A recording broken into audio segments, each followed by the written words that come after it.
We are talking about the taper phase because we are in the tail end of training right before race day. This is Running to the Castle, a podcast for injury-prone RunDisney runners on a journey to running magical miles. Join me, Dr. Allie, as I share the secrets I've gathered as a runner, doctor of physical therapy, and coach. You'll learn the exact ways I get my clients to the castle strong without feeling broken or held together with KT tape as they cross the finish line. So that taper phase, we are starting that taper phase. The priorities in the taper phase are twofold. They're kind of competing priorities. It's the run and cross training group, and it's the rest and recovery group. So that you balance those out to make sure that you can get to the start line, because you can't get to the finish line unless you get to the start line. So that's what we're talking about today. We're going to go over 3 mistakes we want to avoid in training in general, but definitely in this next month. Okay, so mistake number 1, running too many miles. Okay, that's the number 1 mistake the majority of my clients make. Running too many miles. So too many miles could be too many miles in one sitting, too many miles in 1 week, too many miles for the long run, just too many. Okay, that's mistake number 1. Mistake number 2, running too close to race day. When do you plan to stop running leading up to race day? Last run is the Sunday before race weekend. Tatiana, how far is that run? And you're doing the challenge, right? I think you told me the challenge, 4 miles for the last run. Okay. And then mistake number 3 is not controlling the pain with the right tools and techniques. So if you can't control the pain, it's still going to be there because it's not in your control. We want to make the pain be manageable. I'm not going to promise you have no pain. We live, right? Some pain is necessary for us to survive. We want to know to not touch that hot stove.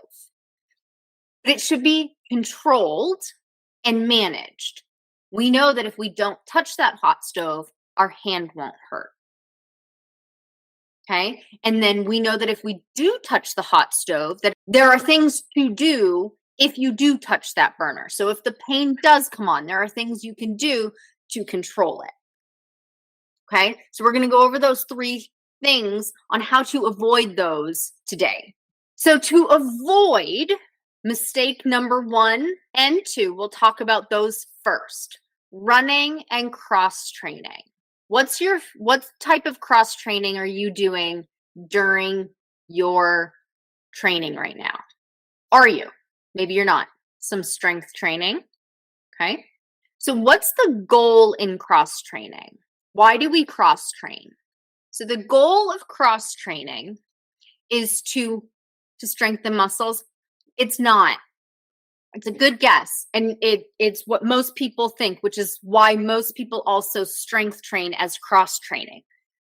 But the goal of cross training is to get your heart and lungs to work in a similar fashion as to when you're running without putting all the stress on your joints and your muscles like you do when you're running. Okay? You can cross train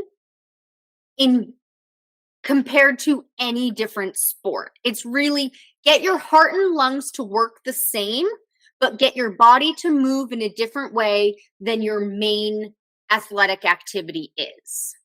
But what we want for cross training for RunDisney races is we want to work our heart and our lungs. So we want to get our heart rate up and our breathing up to be the same as if we were running for the same amount of time.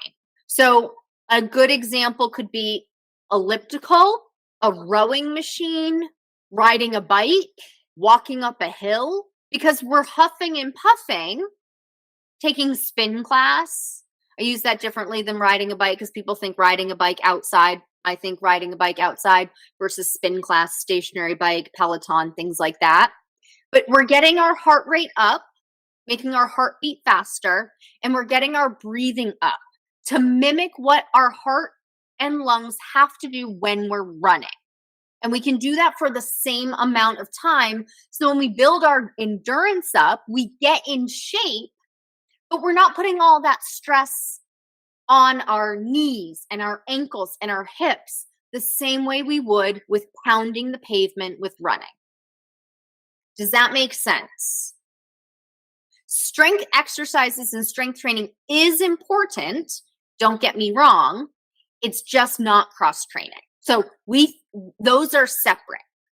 If you think back to the beginning when we talked about the phases of running journey, running and cross training are the primary focus during the train and the taper phase, but strength is primary and priority in the build phase. So I did not lump strength training in with cross training.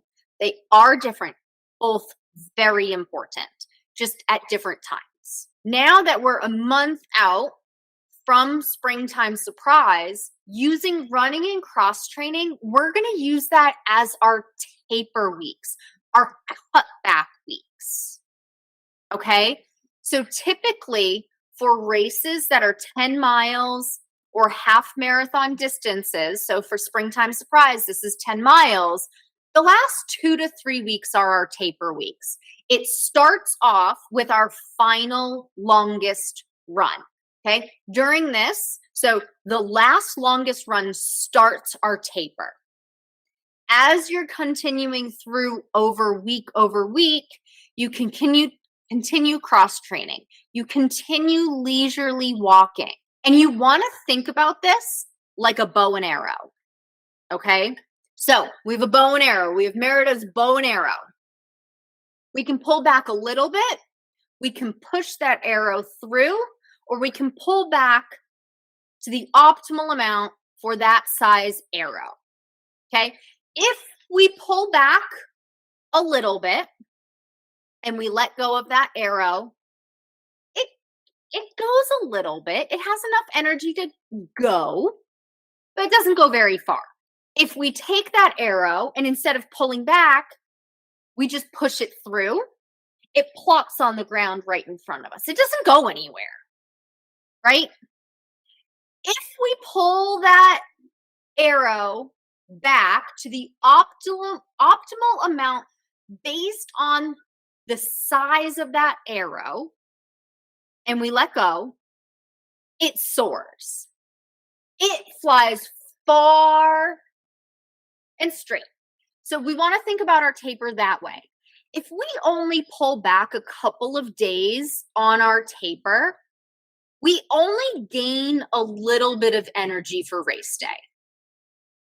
If we push it through and we keep forcing miles and adding more and more, we're going to flop on race day. We're going to have no energy saved up. If instead we pull it the optimal amount for that race distance, we're going to have no problems. We're going to soar across that finish line. So I say that because many runners make mistake number 2, and they try and force more and more and more miles, and they end up using up their energy. They haven't saved it for race day. So one of the most popular runDisney plans makes the longest run be just a little too close to race day for what I find injured or injury-prone runners should be doing. Now, I'm not saying that other people shouldn't be doing it. It's fine. It may be fine for somebody else. But somebody who's injured or injury-prone, they're more likely to not have the energy come race day, or they're more likely to be hurt or get hurt again on race day because they've done too much too close to race day. And that also goes into effect with mistake number 1, which is running too many miles.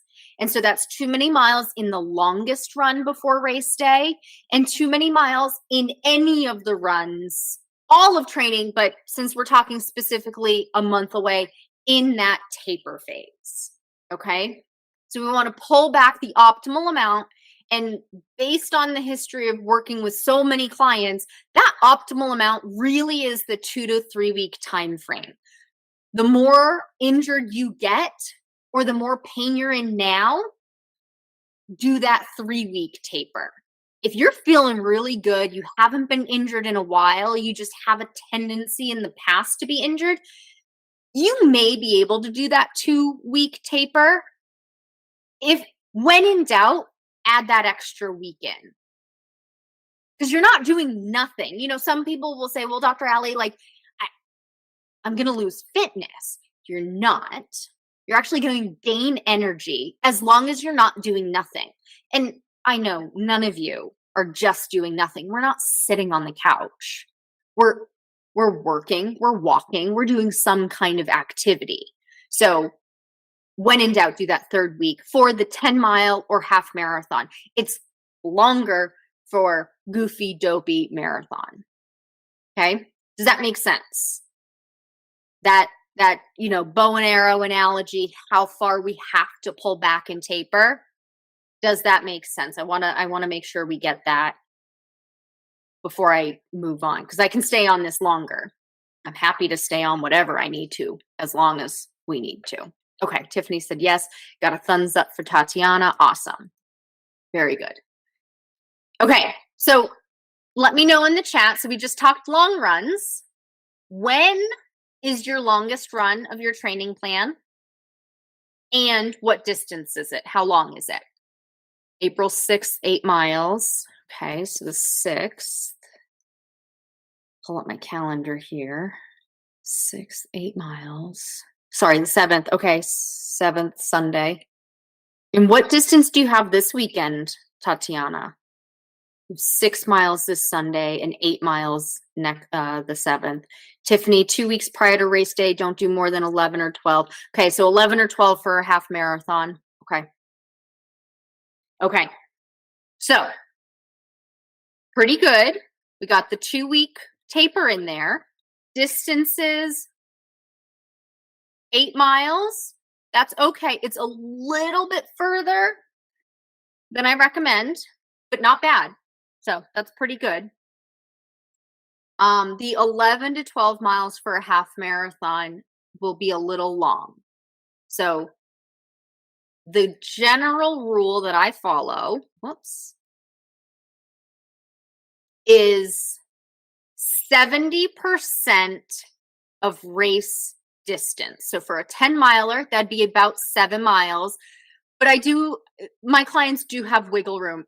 I think for the 10-miler springtime surprise, I think it's 7.25 is what I wrote on my general training plan. And person specific, I'll even go up to 7.5. I typically don't have them do 8, but there is some wiggle room in there.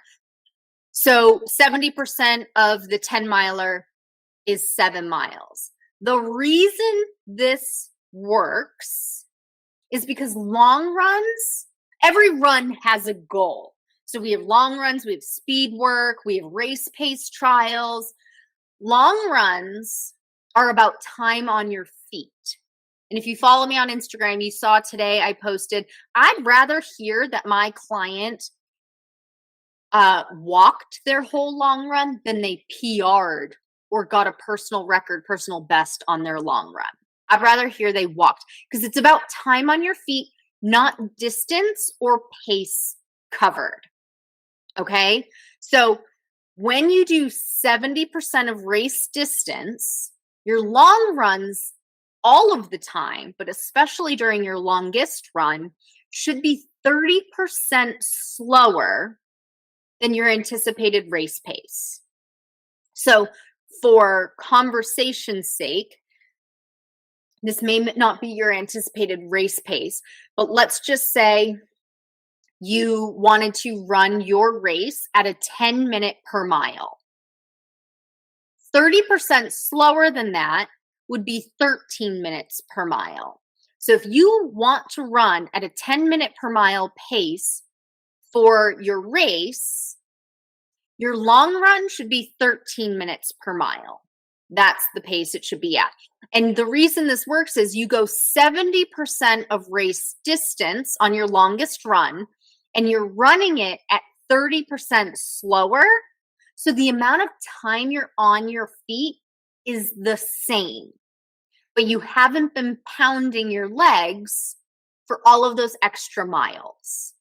So for the 10 miler, you run for the same amount of time that you anticipate you'll be running race day. So then you prove to yourself you can do the race. But since you're doing it so much slower, you cut out 3 miles. You don't have all of that extra pounding on your ankles, on your knees, on your IT band, on your hips.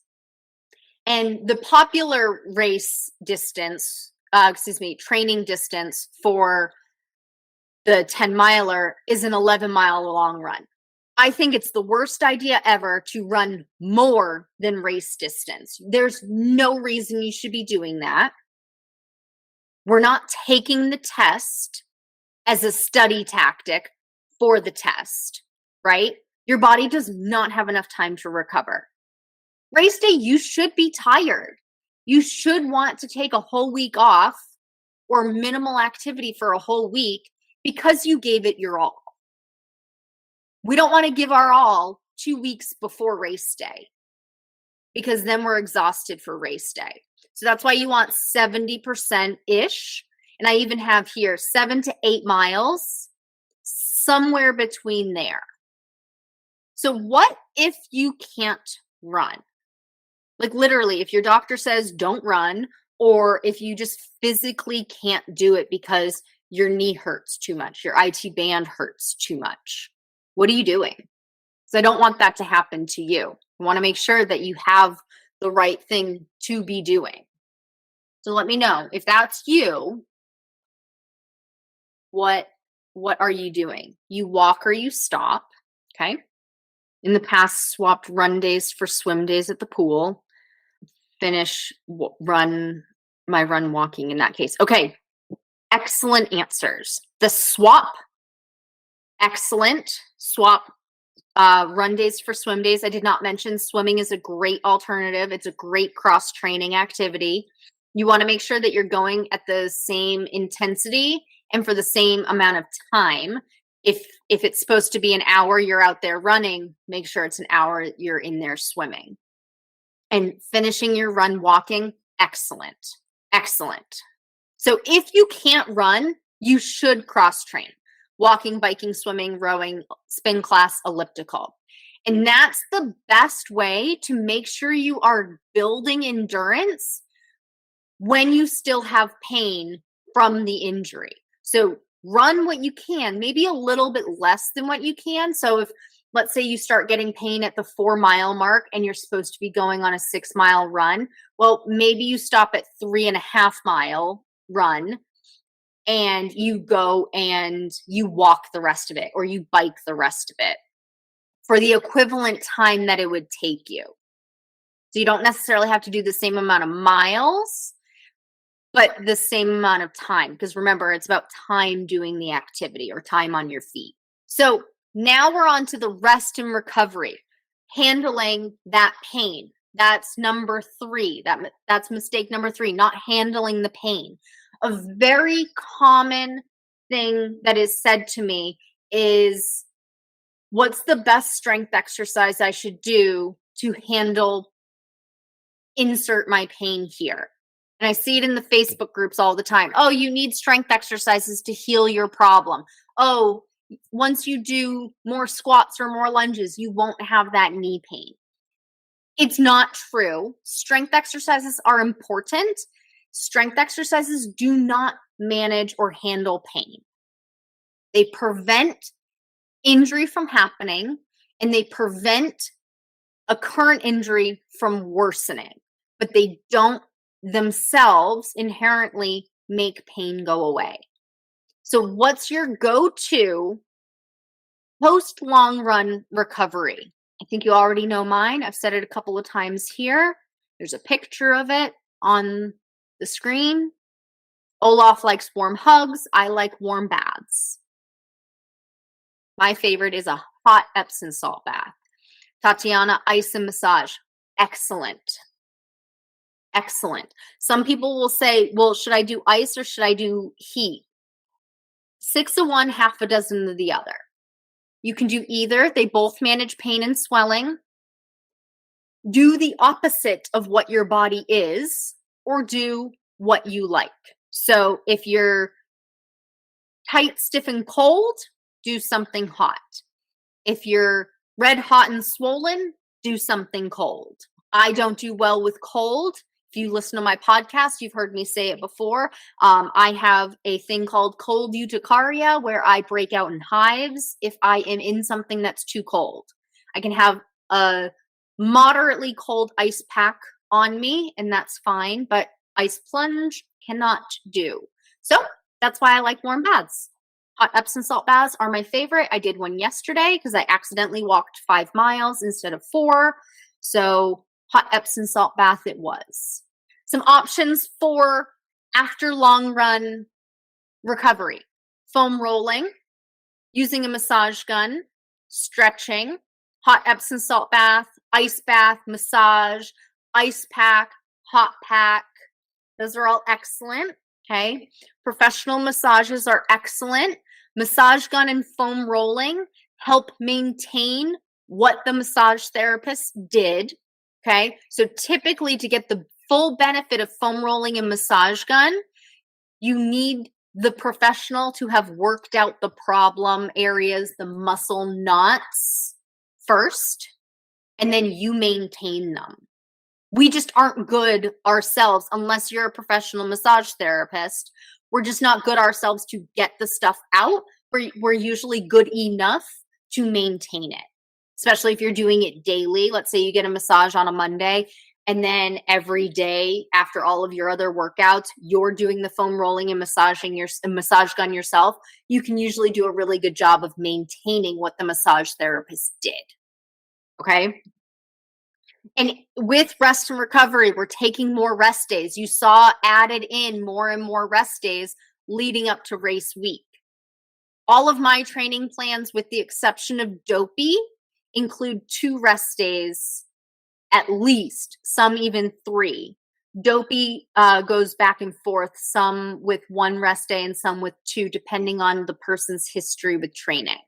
Getting a massage after your race on race day, the last, like if you're doing the challenge, you want to do it either on the day of the 10 miler or the day after to get out that lactic acid buildup. You'll still see some benefit if you do it later in the week. It won't be as beneficial as if you did it within 36 hours of that race. As always, thanks so much for listening. If you have a question, send me a DM. You can find me on Instagram, runDisneyDPT. That's all for now. Talk to you soon.